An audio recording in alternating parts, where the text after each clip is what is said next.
Good morning everyone, welcome back to the potting shed. As you'll see from the title of this video, it's a little bit about some success and some failures here and down the allotment, and the reason I've started out here in the potting shed is because I've had a tomato plant collapse. It's the first time it's ever happened. I'm not quite sure what happened because these are, as you can see, they're clipped to the canes, and then what I do is tie them in. There's some wires, there's another one behind this light fitting. They're just tied in with strings. The only thing I can think that happened is that the string failed, or came undone, or something happened. And then the weight of the plant, because these tomatoes are fairly hefty, and I'll show you, I'll put a clip up, picture up of the green tomatoes that I've got that came off of the plant that's collapsed. And I was away for, well, in effect about 24 hours, but it was kind of probably in between the time that I last saw the plants and when I realised that this had happened, about 48 hours, and it was a bit too late then to do anything about it. I think if it had been a bit sooner I could have probably just stood the plant up again and it would have been fine, but it had broken the stem more or less completely. It had crushed the stem, and there wasn't much I could do to save it, so I'm going to cut this off at the base and just see what happens. I mean, otherwise they're doing really well. I've checked all the other plants and all the other bits of string and they all seem to be okay. I've had lots of flowers on the aubergines, but nothing, as far as I can see at the moment, has produced any fruit. So that's another bit of a kind of fail out here so far. But then one of the successes I want to talk about down on the allotment has been a fail up to this point. So let's go down there and pick things up down on the allotment. And this is failure number 2. If I walk a bit closer, you can probably see that this is what remains of my sweet corn, which is to say not a lot. One, maybe 2 cobs. I think there's one there. Badger damage again, unfortunately. Although I'd got the corner posts in, I hadn't been able to finish putting the chicken wire and baseboards around, purely because I just didn't have the time. I've been very busy with other things, and that's all the badgers needed. Obviously it had reached the point where it was ripe enough for them to have it, and they're pretty efficient. I mean, they've had, well, most of them, they've had the entire cob of corn, 1 or 2 little kernels left, but not a lot. So yeah, I'm gonna clear this today because it's all over the place. I've already moved a couple that were on the path. They've also broken a lot of the sticks where they've just used their weight to push the things over. I never thought the sticks would stop them anyway. It was more to help them with the wind, because I think I've shown in the previous video they got blown over. So yeah, there you go, that's failure number 2. No sweet corn this year. Totally my fault, in the sense of not getting the fencing and stuff up in time. I think next year I will put it up at the same time I put them out. It's going to make things like watering and weeding a little bit more difficult. But there you go, I might actually get some sweet corn.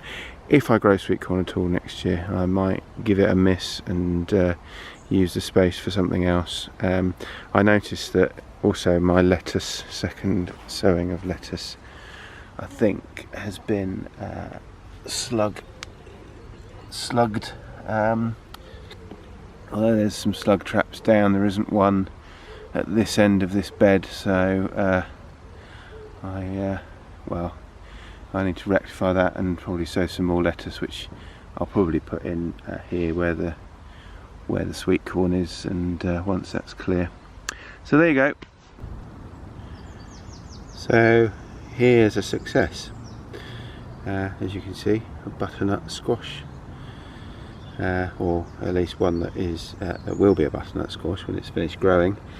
I didn't think these were going to do anything. I think I've said in previous videos they were just producing lots of foliage but no fruit. Well, this one has got one, two that I can see, and a third one that probably looks like it's not going to do anything, and then another little one which may or may not come to anything. Just for some context, I don't know whether you can see these, the actual roots are over here, one there and one there, and they've grown all the way around here, round the edge of this bed. There's one big one in there, huge one in there, then that was the one I was showing you just a second ago, and they're still going. There's one under there which looks a bit of an odd shape, and another one just there, a bit further on, which looks like it'll be a good one. And then there's another one right over the back there, so they've also grown in the opposite direction.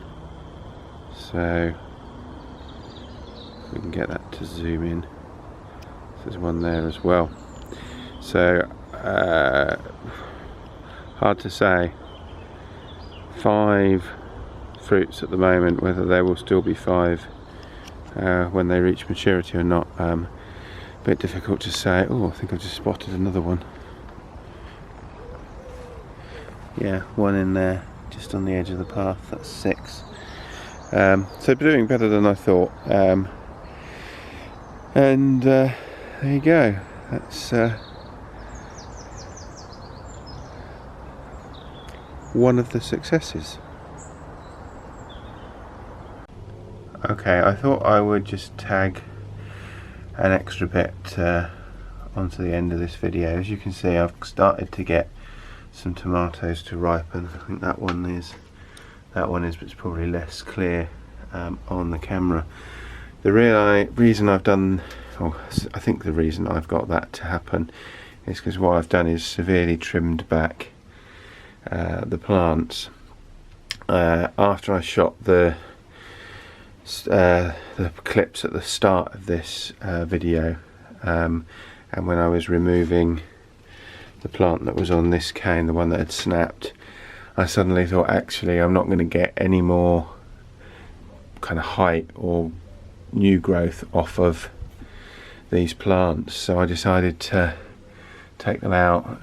So I've taken them just above the last flowering truss on most of them. Some of them I've let go a bit higher because they're tied in that way, but what I've done is that, and also cleared out some of the lower leaves and some of the other leaves, so where leaves sort of just above the flowering truss and things like that, just to try and get the plants to put some energy into ripening the fruit. Otherwise we're going to end, as I said in the first clip, we're going to end up with a lot of green tomato chutney. So that seems to have done the trick. I think there's about possibly even 2 weeks between the clips at the start of this film and this one. So if that's the case, then it's seems to be working. I kind of did the chopping more or less straight after the first lot of clips that you saw. So anyway, I'm going to sign off again and say thank you very much for watching, and I'll speak to you again soon. Take care now. Bye bye.